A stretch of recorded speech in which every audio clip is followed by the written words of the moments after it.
Cette vidéo est sponsorisée par Card Market, le meilleur site pour acheter et vendre vos cartes.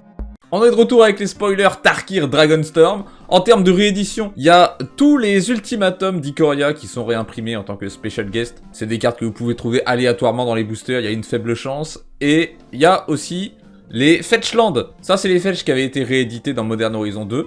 Ils n'existaient pas encore en full art, c'est la première fois que ces fetch arrivent en full art, c'est plutôt chouette. C'est ce que vous avez envie d'ouvrir, il y a une faible chance comme je vous l'ai dit, mais ça va vous rembourser vos boosters. Je m'attendais à un nouveau cycle de terrain tricolore pour Tarkir, mais on a à la place un cycle de terrain monocolore qui arrive dégagé si vous avez une des deux autres couleurs de la tricolorité. Et pas de moyen plus simple de décrire ça, ok? C'est des terrains qui ont une capacité activée. Le blanc, il dit que quand vous attaquez ce tour, vous créez deux guerriers 1-1 engagés attaquants que vous sacrifiez à la prochaine étape de fin. C'est plutôt fort. Pas spécialement en commandeur, c'est plus des terrains des autres formats construits. Ça risque d'être plutôt fort en standard par exemple. Le rouge, pour 4 mana, vous l'engagez, vous exilez la carte du dessus de votre bibliothèque, vous pouvez la jouer jusqu'à la fin de votre prochain tour. Un petit terrain carte d'avantage, j'aime bien, ça coûte pas grand chose à mettre dans un deck ce genre de terrain, enfin à condition que vous jouez plus d'une couleur. Le problème c'est que si vous jouez qu'une seule couleur, il arrive forcément engagé. Ça le rend pas injouable non plus si la capacité activée vous intéresse, c'est assez sympa de piocher en engageant 5 terrains. Le terrain noir, pour 2 mana vous l'engagez, vous exilez une créature depuis le cimetière et vous faites une 1-1 esprit. C'est pas le meilleur terrain à moins que vous ayez un intérêt à retirer des cartes de votre cimetière. Le vert, pour 4 mana vous l'engagez, vous surveillez 2. C'est un peu désespéré, mais ça peut être utile. Et le bleu, qui est assez clairement le meilleur. Pour 1 mana bleu, vous l'engagez. Le prochain sort que vous lancez ce tour ne peut pas être contré. Moi, je pense que c'est une ultra staple dans tous les vieux formats. Tous les formats qui tournent autour des contresorts. En fait, tous les formats où les contresorts gratuits sont légaux, ils tournent autour des contresorts. C'est vraiment des formats qui sont basés sur les contres. Et avoir des sorts incontrables, c'est extrêmement important. C'est possible que ce soit une des cartes les plus chères de l'extension. Pour moi, c'est même possible que ça soit banni dans certains formats. Mais c'est aussi possible que je la surcote beaucoup. J'ai pas une énorme connaissance des formats éternels.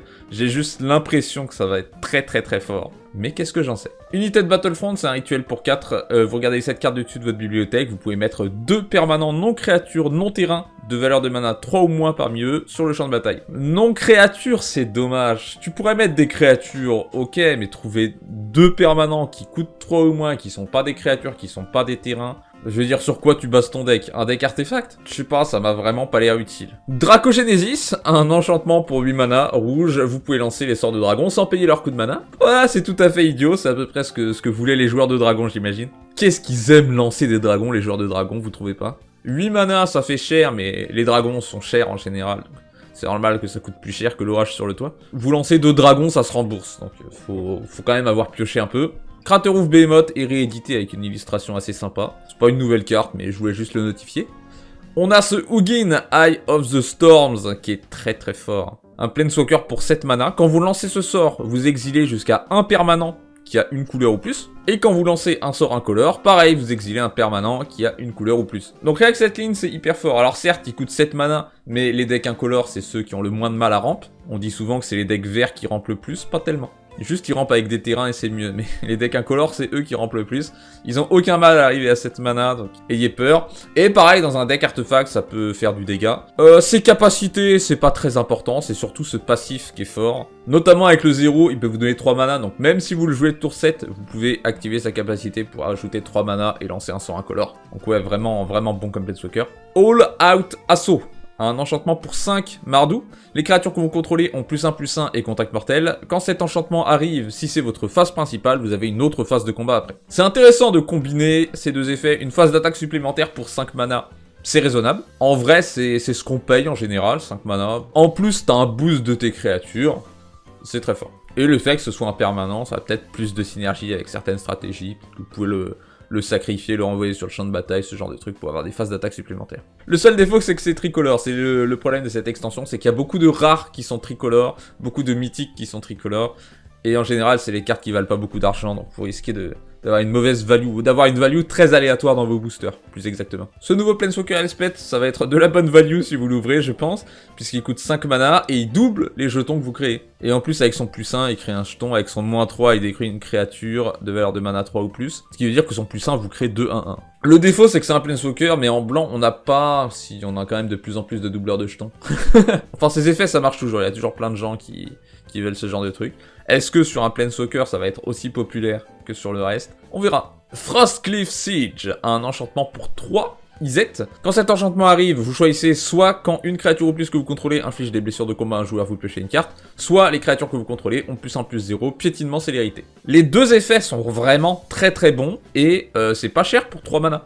Je trouve que +1/+0, piétinement, célérité, c'est super bien. C'est vraiment que des trucs utiles, rien que célérité pour 3 mana, c'est raisonnable. Si en plus t'as piétinement +1/+0, c'est fort. Et le truc du dessus, donc dans les deux cas, c'est fort dans les decks jetons, les decks qu'attaquent, pas forcément des decks Izet. Ça risque d'être plutôt joué dans des decks tricolores, parce que des decks Izet jetons, il y en a, bien sûr. C'est pas non plus les plus populaires. Mais la carte est très bonne. Maelstrom of the Spirit Dragon, c'est un terrain pour les tribal dragons. Vous pouvez le sacrifier pour aller tuto en dragon, ou ajouter un mana pour un dragon, ou pour lancer un sort de Omen. Transition, qu'est-ce qu'un Omen? Eh ben c'est un genre d'aventure, c'est des créatures qui ont un éphémère rituel attaché, mais au lieu de pouvoir être lancé depuis l'exil, une fois que vous lancez cet Omen, alors la créature est mélangée à votre bibliothèque. Donc c'est clairement moins bien que l'aventure, mais c'est toujours sympa d'avoir une créature avec un petit effet à côté. Généralement ça coûte moins de mana, je suppose que ça pourra aussi coûter plus de mana. Là sur ce dragon, ça fait piocher 3 cartes, défausser une carte en éphémère pour 4, c'est pas mauvais. Et le dragon quand il arrive, vous renvoyez 2 permanents non-terrain dans les mains de leur propriétaire.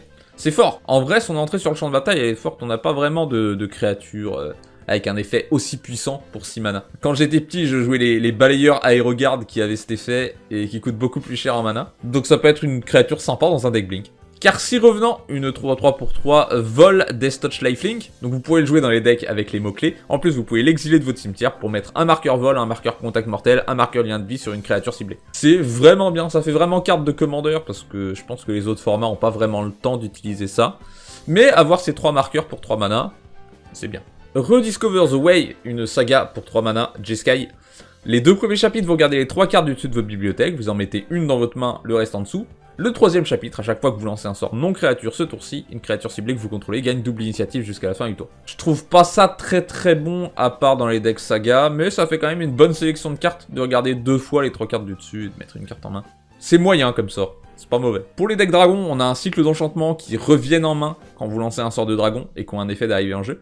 Le bleu, il fait piocher 2 cartes, défausser une carte, donc ça fait un peu de value si vous jouez un deck dragon. Même pour un deck enchantement qui a envie de piocher, c'est pas mauvais, vous avez pas forcément besoin de jouer des dragons. Voice of Victory, ça m'a l'air d'être une des meilleures rares de l'extension. C'est une 1/3 pour 2, avec Mobilize 2, ce qui veut dire que quand il attaque, vous créez 2 1/1 attaquantes que vous sacrifiez à la prochaine étape de fin. Et vos adversaires ne peuvent pas lancer de sort pendant votre tour. C'est un très bon effet, attaché avec un effet d'attaque qui est plutôt puissant. Je veux dire, pour une créature qui coûte 2 mana, c'est pas mal. Je pense que ça vaudra quelques pièces. On a Taigam, dont j'ai pas parlé dans la vidéo sur les commandants, mais peut-être parce que je trouve pas que ça fait un bon commandant, qui sait. C'est une 2/2 pour 2. Quand vous lancez votre second sort à chaque tour, vous le copiez, puis vous exilez le sort que vous avez lancé avec 4 marqueurs suspension dessus. S'il a pas suspension, il gagne suspension. En fait, j'ai rien dit, ça fait un très bon commandant, je croyais que c'était que les sorts d'éphémère ou de rituel. Mais en fait, c'est n'importe lequel de votre 2e sort à chaque tour. Donc c'est plutôt drôle comme commandant, c'est plutôt drôle. Le sort que vous avez lancé, il est exilé, donc il se résout pas.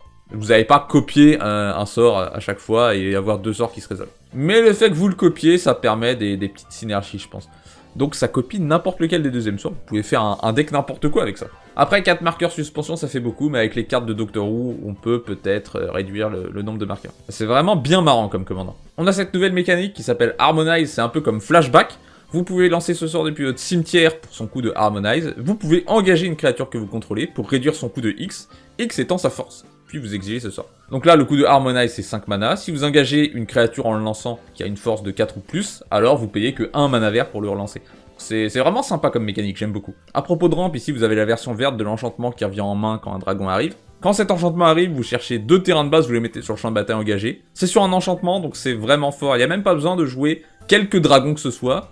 Ça peut juste être un enchantement dont vous servez dans un deck enchantement. Avoir 2 terrains de base pour 4 mana, c'est tout à fait raisonnable. C'est un coût tout à fait normal. Vous avez ce dragon avec un omen qui ressemble beaucoup à culture, sauf que vous allez chercher 2 forêts de base au lieu de 2 terrains de base. Si vous jouez mono vert, c'est exactement pareil que culture, sauf que c'est sur une créature. Ça peut être mieux d'avoir un rituel sur une carte de créature, donc je pense que c'est mieux que culture dans les decks verts. Témur Battle Crier, une 4-3 pour 3, Témur comme son nom l'indique. Pendant votre tour, les sorts que vous lancez coûtent 1 de moins pour chaque créature que vous contrôlez de force 4 ou plus. Et lui-même a une force de 4, donc tant qu'il est là, tous vos sorts coûtent 1 de moins. C'est hyper bien, c'est hyper bien. Si vous jouez un deck qui est pas trop multicolore, c'est assez rare, donc je pense que c'est une très très bonne créature, même d'elle-même.